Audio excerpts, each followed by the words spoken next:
Dan itu diambil dari hadis Nabi SAW, thalathun la turad, ya, bahwasanya 3 hal yang tidak ditolak, nggak boleh ditolak. Al-wasaid, kasih bantal.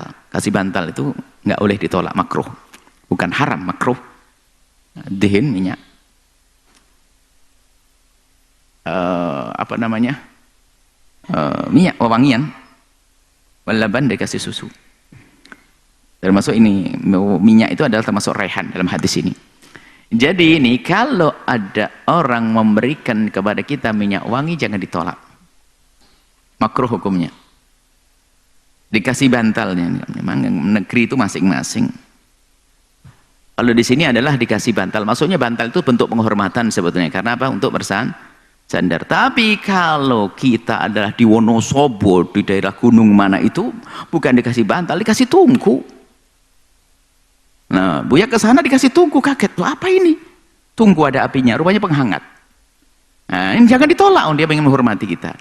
Karena api adalah bentuk penghormatan. Jadi kita pernah dari Wonosobo mana atau ke gunung mana ke atas itu, kita mampir ke rumah satu orang, kita baru duduk tiba-tiba keluar. Tungku kecil begitu. Tapi kalau Buya, kalau kita tungku buat bakar kacang, itu apa? Rupanya itu penghangat gini. Oh, yang bagus ini.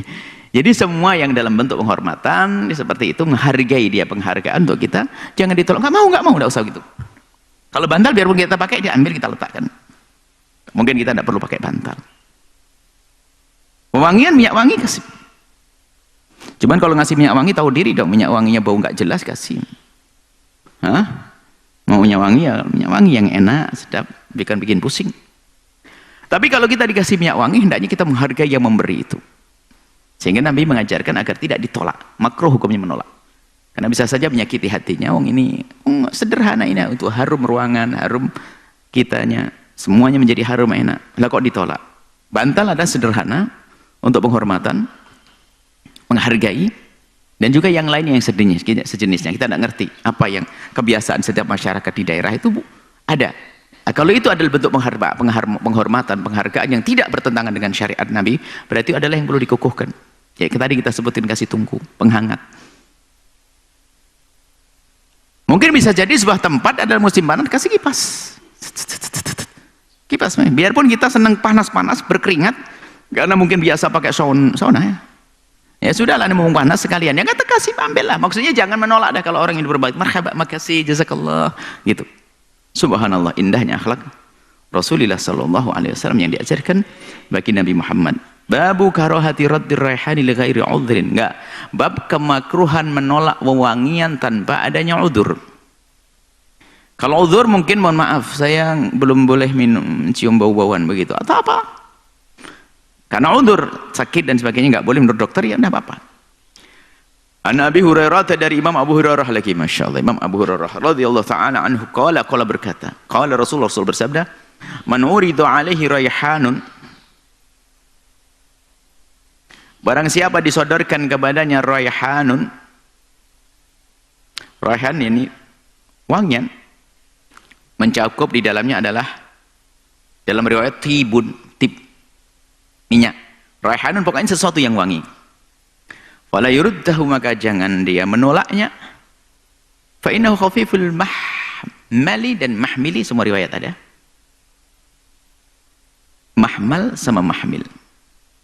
Maksudnya enteng, enggak berat gitu. Maksudnya hal ada dalam istilah minnah. Minnah itu ada beban. Jadi kalau ada orang ngasih duit tuh, kita merasa jadi nggak enak, kayak terbeli saya itu. Jadi ada orang.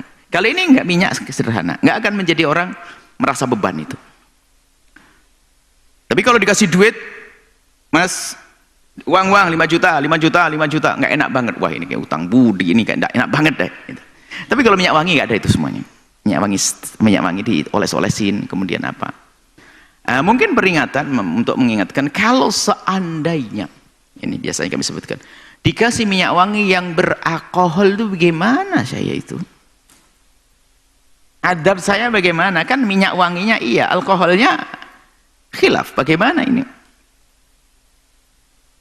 Ini pernah kita bahas dalam bahasan fikih. Alkohol adalah, menurut ahlinya, ada alkohol yang memang biasa digunakan untuk campuran minyak wangi, dan ada alkohol yang bisa dijadikan campuran untuk minuman.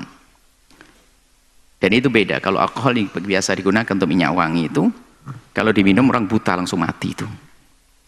Tapi yang jelas itu kalau diminum juga merusak. Baik, berarti kalau begini ini beda. Jadi alkohol di minyak wangi bukan alkohol ini. Jadi alkohol minyak wangi tidak mungkin dikonsumsi. Berarti bukan masuk bab minuman keras. Baik. Tapi kalau mengatakan itu adalah alkohol termasuk yang disebut dalam minuman keras, sebab minuman keras alkohol itu ruhul khamr. Khamr itu adalah yang menjadikan mabuk adalah alkoholnya itu. Alkohol yang ada di minuman. Khamr itu. Khamr itu kan aslinya daripada jus, daripada kurma atau anggur yang di jus kemudian direndam, dipendam di tempat yang panas, di pasir, kemudian akan ada perubahan lalu menjadi orang mabuk kalau meminumnya. Nah, di situ ada satu rohnya adalah alkoholnya. Dalam madhab kita Imam Syafi'i kullu khamrin muskir wa kullu muskirin khamrun. Setiap yang memabukkan adalah khamr. Maka alkohol adalah ruhul khamr. Baik, anggap saja kita mengikut pendapat kebanyakan ulama mengatakan bahwasanya, ya, anggap saja kita mengikuti yang mengatakan, bukan kebanyakan ulama dulu, yang mengatakan bahwa alkohol yang di minyak wangi itu sama dengan alkohol yang di minuman. Anggap saja sama. Kalau mengatakan tidak sama, beda urusannya. Kalau awal mengatakan tidak sama, alkohol yang buat minuman beda dengan alkohol yang ada di minyak wangi. Alkohol di minyak wangi sama seperti spiritus dan nggak boleh diminum kalau minum membahayakan. Tapi tidak disebut sebagai minuman karena alkohol di minyak wangi bukan diminum seperti minyak tanah, bensin, apa namanya, spiritus diminum nggak boleh, membunuh diri. Tapi tidak dihukumi najis kalau ini bukan alkohol yang di minuman. Alkoholnya beda. Tapi sebagian mengatakan ini sebagian berarti ahlinya, ahli kimia yang mengatakan, bukan ustadz, bukan siapa, ahli kimia yang mengatakan sama. Oke, kalau sama berarti alkohol yang di minyak wangi dengan alkohol yang di minuman keras adalah sama. Oke, kalau sama berarti alkohol di minyak wangi ini dah, karena alkohol yang ada di minuman itu sudah jelas najis dikatakan para ulama, berarti alkohol yang ada di minyak wangi adalah najis. Kalau najis bagaimana kita? Nah, sekarang kita bahas ini. Bagi yang mengatakan anggap saja alkohol yang ada di minyak wangi sama dengan alkohol yang ada di minuman. Nah, pembahasannya apa? Tentang kenajisan minuman keras. Kalau keharaman minuman keras sudah nggak ada boleh ditawar. Haram mutlak minum minuman keras. Innamal maisiru wal khamru. Innamal khamru wal maisiru wal ansab wal azlamu rijsun min amali syaitan. Jadi kalau minuman keras diminum, dikonsumsi, sudah sepakat, nggak ada yang khilaf dalam hal ini, mengatakan haram dan dosa besar. Besarnya nggak bisa dikira-kira. Masalah kenajisannya, jumhur ulama 4 madhab mengatakan najis, najis hissi, dohirnya najis. Kalau kita lagi sholat terkena, batal sholat kita. Najis hissi dohirnya. Itu yang jumhur ulama 4 madhab. Paham ya? Jelas dulu supaya rinci, supaya nanti saya ingin membuka sedikit karena ada hubungannya dengan akhlak ini nanti. Karena kalau fikihnya nggak jelas nanti akhlaknya nggak karu-karuan nanti. Jadi jumhur ulama mengatakan najisnya hissi, bukan maknawi. Hissi itu apa? Najis dohir seperti najisnya kencing dan sebagainya. Najis hissi. Sehingga kalau kita bersentuhan dengan alkohol adalah najis. Kalau masalah diminumnya haram mutlak, nggak ada khilaf dalam hal ini, sudah bebas. Kita nggak ngomong masalah diminumnya. Najis menurut 4 madhab. Waduh. Tapi ada yang mengatakan najisnya adalah najis maknawi, bukan hissi. Bukan hissi. Kalau diminumnya haram najis maknawi, maknanya apa? Kalau diminum haram itu dosa gede maknawi. Tapi kalau bersentuhan dengan badan kita tidak dikatakan najis. Ini perkataan ulama gede juga, mujtahid Imam Rabi'atul Ra'i misalnya. Termasuk mujtahid dalam madhab Syafi'i Imam Muzani misalnya. Mengatakan najisnya adalah maknawi bukan hissi. Kalau bersentuhan nggak ada masalah, nggak ada masalah. Tapi jangan diminum, haram. Mereka juga punya hujah. Kalau jumhur hujahnya jelas, sampai Nabi Sayyidina Umar zaman disuruh nuangkan, Nabi suruh buang, Sayyidina Umar membuang. Ini menunjukkan najis hissi. Tapi memandangkan najis maknawi, apakah punya hujah? Ya punya hujah. Innamal khamru wal maisiru wal ansabu wal azlamu rijsun. Rijsun ini najis. Najis apa di sini? Najis hissi. Kok bisa hissi, zahir? Wong itu adalah dadu. Dadu masalah najis. Dadu kan tidak. Dadu tidak najis secara hissi. Khamr berarti khamr dijajar sama dadu berarti adalah rijsun, ini adalah masalah keharamannya, bukan masalah najis zahirnya. Karena dijajar innamal khamru wal maisir wal aslamu. Aslam adalah orang adu nasib dengan patung, tidak najis secara zahir. Disentuh nggak najis kita. Dadu disentuh nggak najis. Berarti khamr mestinya juga nggak najis. Rijisnya iya. Rijis maknawi haram kita menggunakannya. Minuman haram, minuman keras haram, main dadu haram, urusan berhala haram. Ini adalah hujah. Artinya ada. Biarpun ini kami hadirkan di sini bukan untuk kita besok untuk mandi minuman keras, bukan. Untuk faham, tetap kita dengan jumhur ulama mengatakan najis. Tapi ada kalanya kita harus ngikuti Imam Rabi'atul Ra'i mujtahid mutlak beliau. Atau Imam Muzani bahasanya najisnya adalah najis maknawi, zahirnya tidak. Kapan itu? Lah ini. Yaitu di saat ada orang ngasih minyak wangi semprot ada alkoholnya, jangan astagfirullahaladzim, dia sakit hati, dia belum mengerti. Ya sudahlah, pakai Imam Muzani sama Imam Rabi'atul Ra'i. Karena apa? Dia nih maksudnya bagus, ikut ulama juga kan. Cuman kita ya ini harus difahami makna ini, karena adab itu penting. Selagi masih ada celah para ulama, bukan berarti setelah itu kita seenaknya sendiri, ya enggak. Coba rentetan pemahaman itu seperti itu. Ini bahasan fikih sebenarnya, bukan bahasan penjelasan hadis, tapi sengaja kami hadirkan itu supaya sedikit kita punya tata krama adab. Jangan sok mengatakan najis. Makanya kalau seandainya ya ini kita yakini bahwasanya ulama berbeda pendapat dalam hal ini ada dua. Jumhur kebanyakan mengatakan najis kalau bersentuhan najis, tapi ada yang mengatakan tidak. Ya sudah.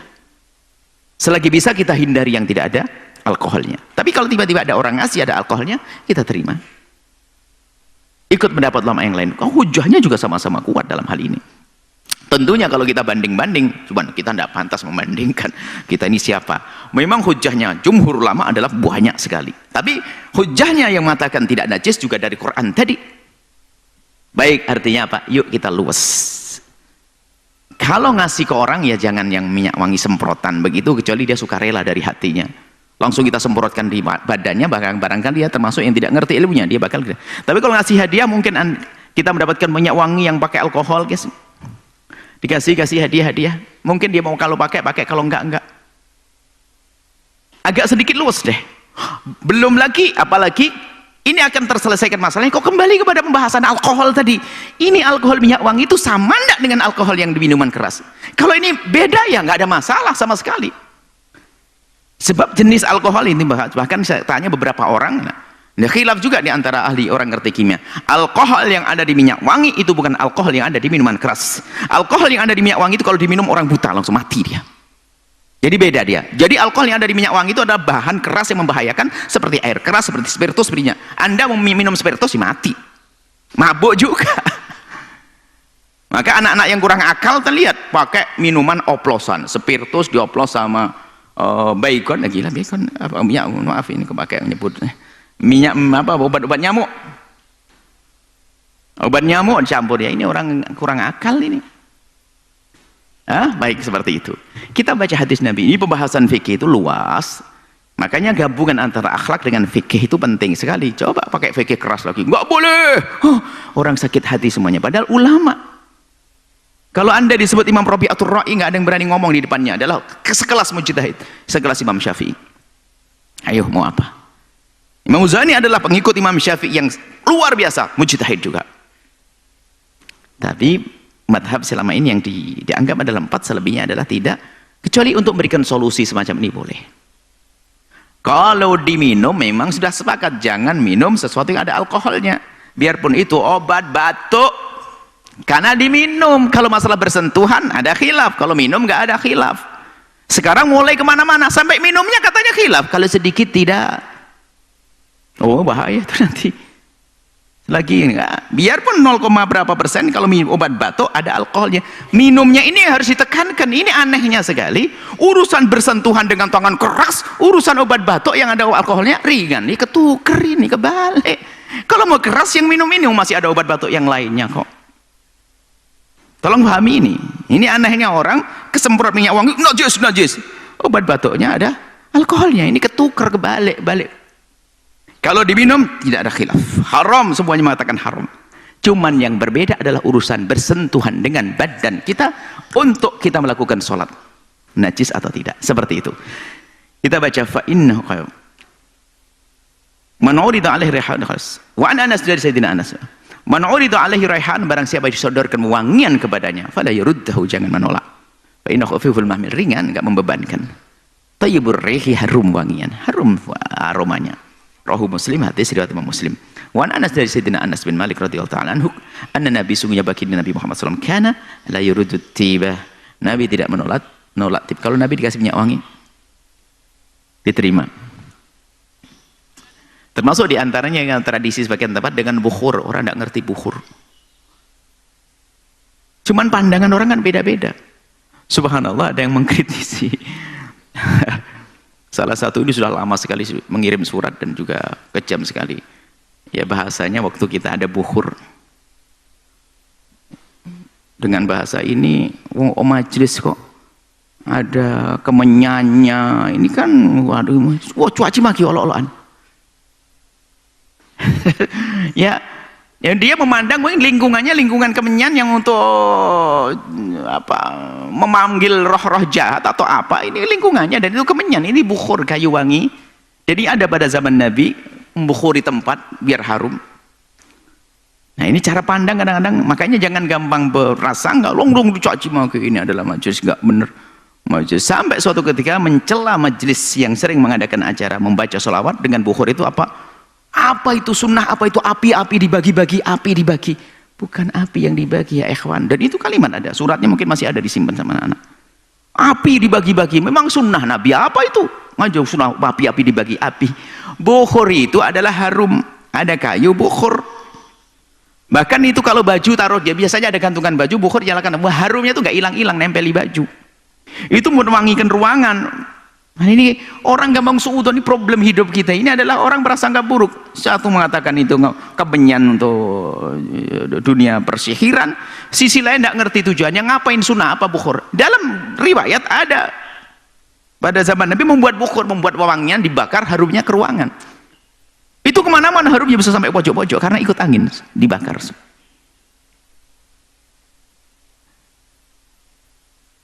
Seperti itu. Jadi ada lagi yang unik beberapa waktu yang lalu, yang ada pengajian ada bukhur ini. Langsung komentarnya, wah rokoknya ajib. Rokoknya. Jadi pikir yang keluar asap itu adalah rokok. Jadi memang pandang orang macam-macam. Tanyakan sesungguhnya gitu loh. Maksud kami apa? Jangan mudah kita menuduh orang lain. Tanyakan apa sih yang dilakukan. Oh, ternyata menyalakan bukhur untuk mengharumkan ruangan. Nah, kembali ke permasalahan. Jika cuman orang tidak ngerti, dikasih bukhur begini untuk apa sih itu? Maksudnya apa? Tanganmu tuh taruh di atasnya sedikit biar wangi, nanti kalau pas salaman ke temannya wangi. Cuma tidak ngerti, dipikir itu syaratnya mengadakan sholawatan. Bukan, jadi kadang-kadang minyak wangi dicolek-olekin atau bukhur disodorkan karena harum sekali. Kalau kayu-kayu beneran, kalau beneran tuh lengket. Sehingga ada tradisi Arab itu kalau mau jadi pengantin itu baik. Jadi ada bajunya itu diasepin dari bawah dan itu harumnya itu kalah minyak wangi itu kalau bukhur beneran itu. Dan nempel awet kemana-mana harum. Bahkan sampai badannya. Jadi dia berdiri, bukhurnya di bawahnya itu langsung asapnya ke atas. Jadi kemana-mana tuh harum semuanya. Nah itu, ini pengharum. Jadi ini kalau kita diberi kita terima. Kasih bukhur ya. Tangannya apa sorbannya biar tangannya wangi, seperti itu. Kalau bukhurnya palsu, tangannya sangit. Baik, karena la yuruddu tiba, Nabi tidak menolak wewangian. Rawahul Bukhari, hadis diriwayatkan oleh Imam Bukhari rahimahullah taala. Setelah Anda menyaksikan video ini, jangan lupa berselawat kepada baginda Nabi Muhammad sallallahu alaihi wa alihi wa sahbihi wasallam.